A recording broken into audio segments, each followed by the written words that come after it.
Hello, beautiful family. Coming to you tonight for daily lives. Yeah, moving along. I am home, my porch, and I just kind of taking a moment to reflect and to share a life. My 80s hair and all.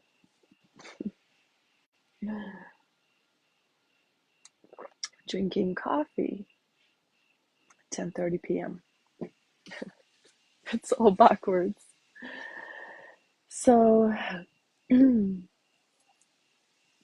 I'm happy to show up and to talk a little bit about what's been happening. Today has been a beautiful day. Hi, Samantha. Hi, Sapphire Rose. Mm, feeling you, sister. Yeah, my hair. I guess it is what it is. It's gonna be 1990s, 90s and 80s style. I was just dyeing my daughter's hair dark brown, really, really dark, and I thought, oh my gosh, that would be fun. So we'll see. I don't know. I used to dye my hair for a long time, black actually. So we'll see what happens. But it's always fun to change up and to feel the energy of like current circumstances. So I do love shadow work, and I feel like when I did really, really deep shadow work, I had my hair black. So it was almost like matching the work of the underworld, going into the underworld. And I was just feeling into the shadows. It's been over 2 years since, yeah, I feel like I've been integrating a lot in the last 2 years. Really taking a step back and reassessing everything that I ever knew. Um, in my past life, prior to like shifting and becoming aware of who I am, beginning the journey, like many of us have this beautiful journey of,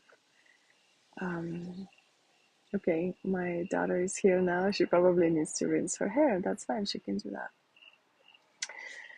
Um, yeah, and then there's time when somehow we still get hijacked by a different system of some sort. It's, yeah, just looking back at where I was in the past and then really facing this shadow work, understanding of what that means, and really like it's like finding your niche almost, like what you're good at, and then it just presents itself to you, and that's where the journey begins, really. And so, yeah, the shadow work has been really a beautiful path to walk, to find tools of all kinds to deconstruct and reprogram the old beliefs and old stories, and really call out all of ourselves and like within ourselves, all the shadows, and to confront them. And right now, especially, it's so much about confronting the wounds right now with power and strength. I'm not in no longer in the victimhood, because yeah, we're now almost like we're here to call out the inner victim, and not only within ourselves but also within those around us, because we see the victim so clearly, and we understand the victim is here just to continue to thrive on our pain as a collective, whether it's individual, but Yeah, the victim shadow. It's just been really present in my life as a witness for me, as I witness this victim that hides and pretends to be fine. There's like a little white um, spider that just came up and came down, tiny. Um, yeah, just feeling into this victim part of us. We have all been kind of born into this victim mentality, and it's been conditioned upon us from like generations and generations ever since. We all fell to not serving love in some way and to betray love in some way, generations past, falling into the victimhood, and then the victim begins to feed upon that inner pain of feeling guilty for something. Yeah, there's just so much. And the victim also makes us think that we're not the victims. That's like the biggest lie, that I'm not the victim. How many times I've heard that I'm not the victim, in a way that is so defensive and offensive, and no one is willing to look at themselves and to witness their pain, because that's when shadow works happen, is when we witness our own pain fearlessly and understanding. Yes, we are all victims, but we don't need to stay being the victims. We acknowledge we acknowledge all of ourselves, all that we've done, all everywhere we've been, and we say no to the victim mentality, and we say no to anything that still tries to victimize us from within, from our systems, from external source. Like, it all begins within. So the victim is not who we are. You are not the victim. You are not stuck. You can choose this new way. You're not stuck. You are free. Actually, you are free in this moment. And a lot of us don't feel this way or don't think this way, or we are afraid. Hi, honey, can you rinse your hair? Yeah, just like lather it first, rinse it with, and then half of that conditioner, and then rinse it again. Okay, so I have to tell my daughter how to rinse her hair because she's dyeing it. Well, I was helping her. So yeah, just shadow work is something that I absolutely love to do, and a lot of inner child healing actually happens by doing shadow work. And in a way, there's also in shadow work, we're not only here to acknowledge our shadows, we are often embracing our shadows. And I also like to rebuke the shadows, also like the inner demons, as a yoga teacher and living a yoga,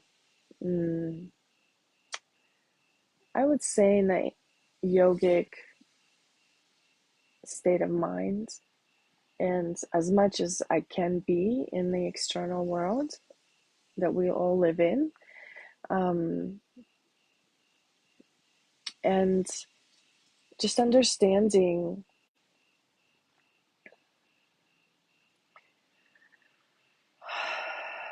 that the victim truly is here to corrupt us in so many ways. And it's like an ego mind, these demons. In yogic traditions, there's a lot of myths around an inner war that is explained in myths. Um, there's this war between demons and gods, the demons want to destroy the world, and then the gods collect their army. They project their third eye. Here rises the goddess, the warrior goddess.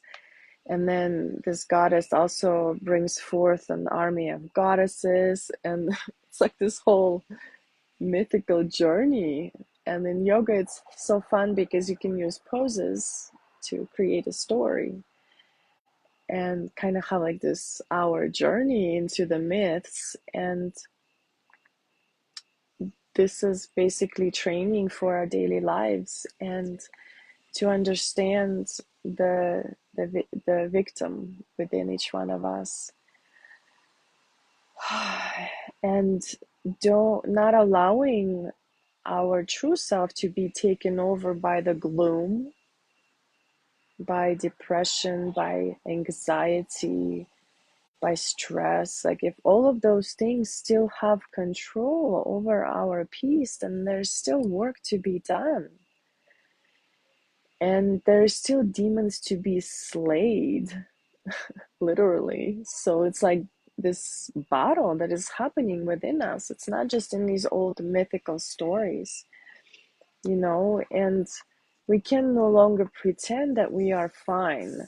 A lot of people say, "Oh, I'm fine, everything is good, I'm fine." Just really not allowing themselves this opportunity to be honest and real and raw with our inner pain. So none of us are fine. Like, we must realize that none of us are fine. Like, none of us are blissed out and in ecstasy and everything is great. There's no suffering in the world. None of us are like not affected by some sort of suffering in the world. Even if we had a perfect childhood, there's still this inner child that has gathered this generational trauma and wounds for all of humanity. This is like next level healing when we are strong enough to face the challenges now and just be the witness. Be the witness to the shadow work that is happening, because we've done the harder parts. That doesn't mean it's not going to be harder, but we've done the almost like this realization of our deep wounds and reliving them and resuffering them, recrying them, and like realizing we no longer want to be the victim. So it's like this wound is being confronted of victimhood, like on more of a multi-dimensional level, where it's not just individual, it's also the collective victimhood, and also returning to individual victim work. That where are we still blaming someone else or trying to find guilt or someone else's fault in our lives, like finding blame and shame and not letting go of the past and ignoring and running away. Like, running away, where are we still running away just to escape a situation because we're triggered, and we're gonna run away and cry over there in either a bedroom, a bathroom, or a car, or just hold the tears and suppress them. That's like the victim red flags. Like, it's so vivid. And yeah, we have all been affected by this dark cloud of such deep separation. Also, so many people falling away from each other and then just trying to, I don't know, um, yeah, just finding our light back, finding and stepping into our true purpose, and no longer being attracted to the victimhood mentality. It's like, it's consciousness. No longer be attracted to the victim any longer. Like, nor do we owe victim anything. That inner self that wants to constantly sabotage us Next time we cry, we don't cry for the victim. We no longer cry to the victim to feed upon those suffering tears. Next time we cry, we actually step back and we witness our tears and we offer them in devotion to the soul that is found within, that is witnessing this healing happening. And it's not for, yeah, it's not for that inner, yeah, energy. We don't need to feed the victim anymore. We can instead like really feel into what sets our soul on fire. Yes, so much confrontation. Yes. And it's different now. It's like you know who you are and you're in your power. You come from a place of victory. Victory for love, not a victim that is like trying to climb out and figuring it out. We all did that work. And now it's almost like it's not hard to be like just be the divine. There's nothing else to fear. I'm currently face to face with huge confrontation.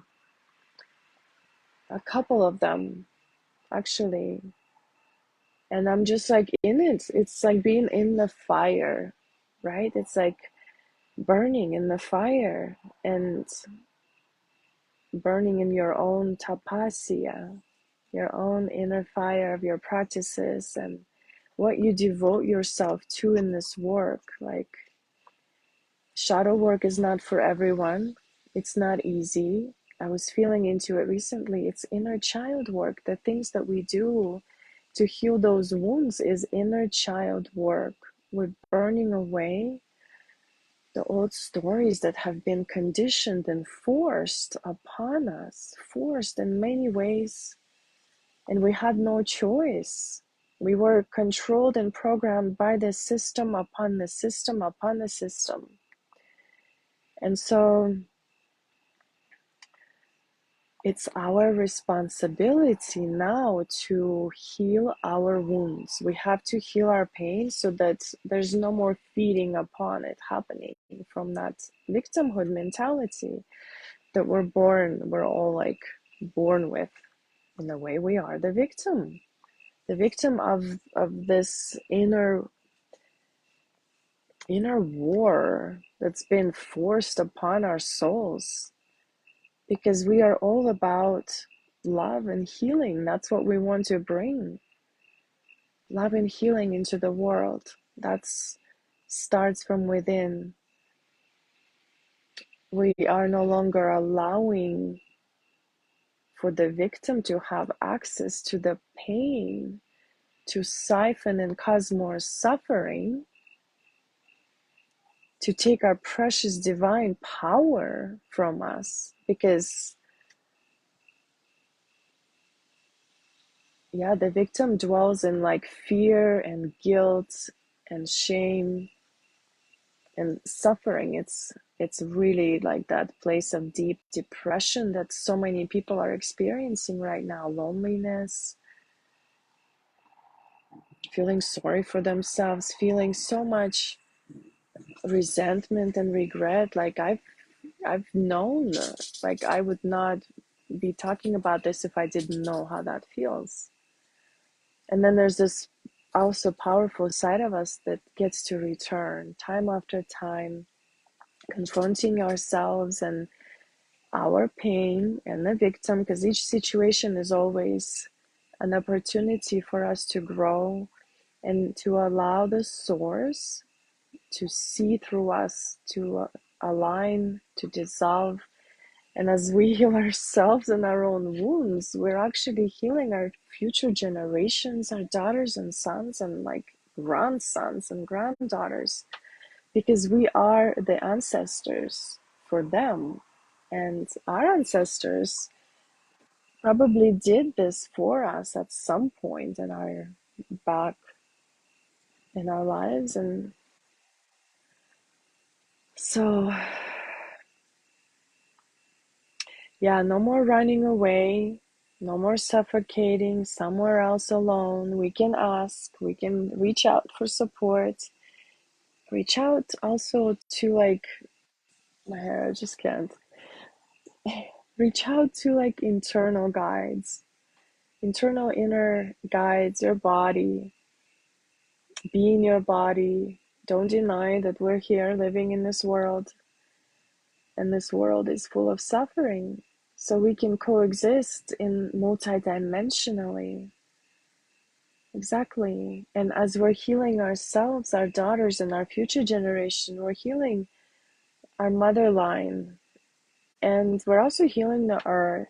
We are all connected to the earth. The earth is our mother, and she's suffocating and she's suffering on so many levels. If you are tuned into the earth, to nature, you will know, you will feel her and her pain and everything that's built upon her, and how the earth really truly, is being abused by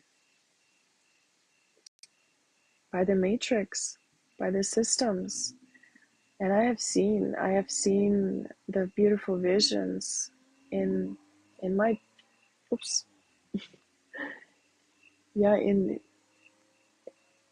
my meditations and my downloads. I have seen the earth and what she needs, and she needs for us to heal our wounds.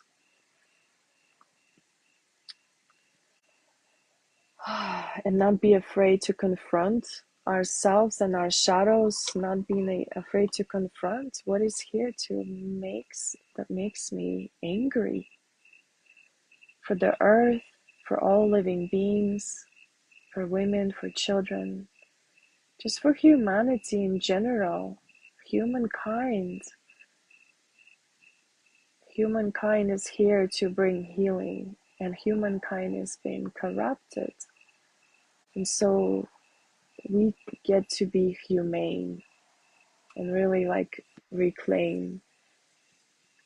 And as we reclaim our wholeness and we remember and we heal our wounds, the fear just dissolves, and the victim has nothing else here to feed upon, because that's where the healthy boundaries come in. And we're no longer afraid to confront what's before us that's just stupid and foolish. Like, it's just foolish games and programming. So, how can we hold space for that and for ourselves? Mm. And understanding there's just also so much deception around, and that's what the victimhood mentality is all about: deception and gaslighting and shutting out and denying and point fingers. I actually said to someone, if you point one finger to me, there's four fingers pointing back at you, or three, yeah, kind of four. So yeah, it's like, no, we don't need to find blame anymore. That's like the victimhood mentality. And we're trying to show it to everyone, like with compassion and love, like that goddess that rises to fight this battle. She fights it with love, and she just wants everyone to see, and calling out the victim, because the victim is not, it's like a corruption, and the saboteur, inner critic, they're all like in the game together. So we can call them out to be fully seen in other people too, because I have done that for myself, and I can humbly say it. I don't need to trigger anyone any longer. I can hold space. Hold space. Holding space. Not everybody understands that. I know this actually as a fact. Holding space just means being with each other and just listen. Listen to what they have to say. And owning our every action up until this point, and taking our full responsibility, our own full responsibility, our choices, decisions, moving forward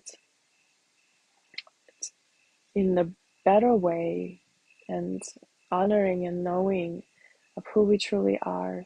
And as we find that inner worth, like it's like rising as, you know, I've been sitting with beautiful medicine with Hape um, that I received in Costa Rica, a beautiful Rio blend. It's incredible and it just comes in as beautiful answers.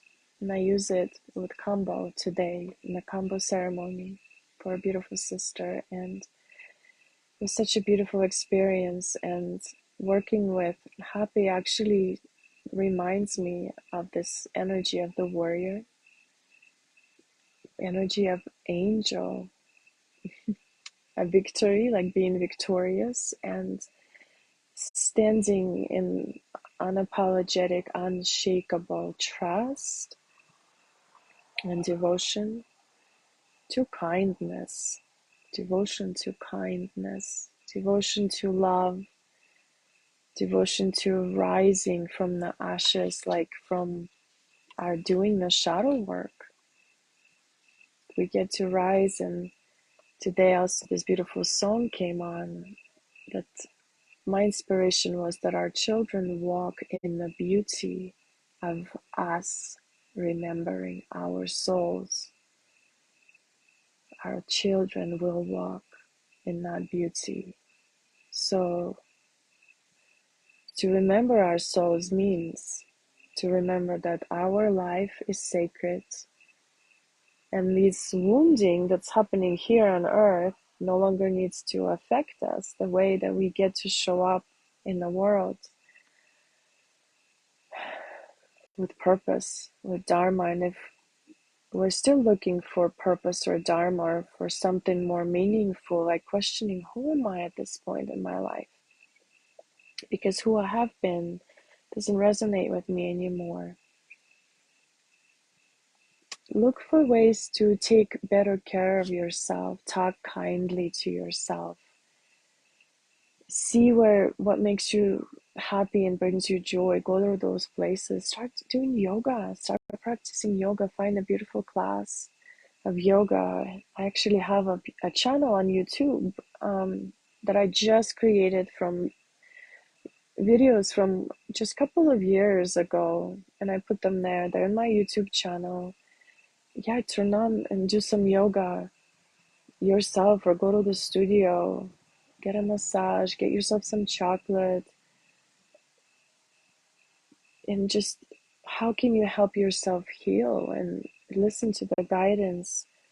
Healing our wounds is our responsibility to stop that feeding of the victim mentality within us. It's all consciousness work. So the victim no longer has us held hostage to that cycling pain. So the victim loves the pain and sorrow. We figured that out. We are here individually responsible to heal our wounds. So we don't continue projecting that pain out into the world to each other and therefore collectively. So healing that pain will help us open our hearts to divinity, and divinity is sovereignty, which is the source of love that is here in service to humanity, to awaken all of us, and source of love, that source of love that we're all so missing in our lives. And we're here to return this beautiful love, that source of love, to ourselves and from ourselves into the world.